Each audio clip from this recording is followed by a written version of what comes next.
ฮัลโหลสบายดีค่อยค่ำยามแรงตอนนี้ก็อยู่ทางหน้าห้านในหน้าห้านก็ยังบ่ทันเป็นผู้เป็นห้างเทื่อเนาะจะมีโชว์รูมใหม่ไวๆนี้นะสำหรับท่านใดที่กำลังติดตามพี่ๆอยู่ก็สิบ่แล้วเนาะพี่ๆกำลังปรับปรุงหน้าห้านแต่ว่ามาซื้อสินค้ามีเครื่องในสต็อกคือเก่าจับส่งทุกมื้อเนาะแล้วก็มื้อนี้เขาก็จับส่งกันจนค่ำกันเลยนี่มื้อนี้มีแบรนด์แอร์ไดกินเลยตัวนี้จะเป็นเครื่องไดกินศูนย์ไทยเด้อสำหรับลูกค้าท่านใดที่ต้องการคุณภาพที่ระดับมาตรฐานญี่ปุ่นเลยเนาะตัวนี้คือคุณภาพรับประกันอะไรและคอมเพรสเซอร์เนาะคอมเพรสเซอร์5 ปีอะไร1 ปีตัวนี้แผงเย็นแผงร้อนเป็นทองแดงแท้หมดเลยเด้อจะบ่แม่นอลูมิเนียมเฉพาะแบรนด์ไดกินหลายๆท่านแต่สิฮู้จักชื่อเสียงนั่นแหละเน้น1คุณภาพมาตรฐาน2ประหยัดไฟเนาะคือลูกค้าเห็นณเดชน์รีวิวบ่นอนสบายซีรีส์นี่รุ่นนี้โมเดลนี่มาเบิ่งนะมาเบิ่งโมเดลสบายซีรีส์นี่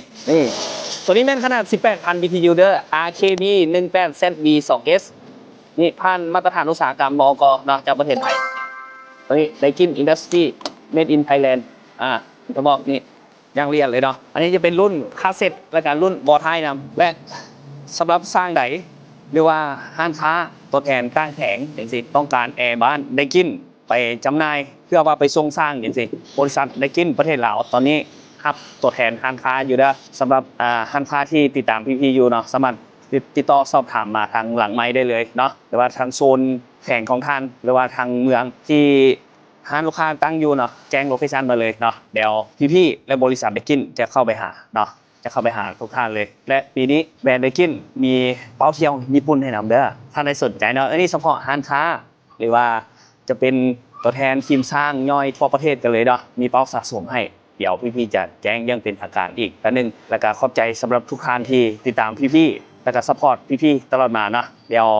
ลูกท่านจะได้เจอกับพี่ๆสมใหม่ในไวๆนี้เนาะอีกประมาณ2 เดือนนะเจอกันแล้วประมาณเดือน1เดือน2นี่แหละเนาะขอบใจสำหรับ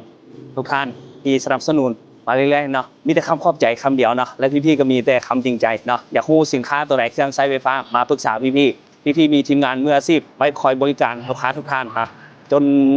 ลูกค้าโพสต์เลยเนาะว่า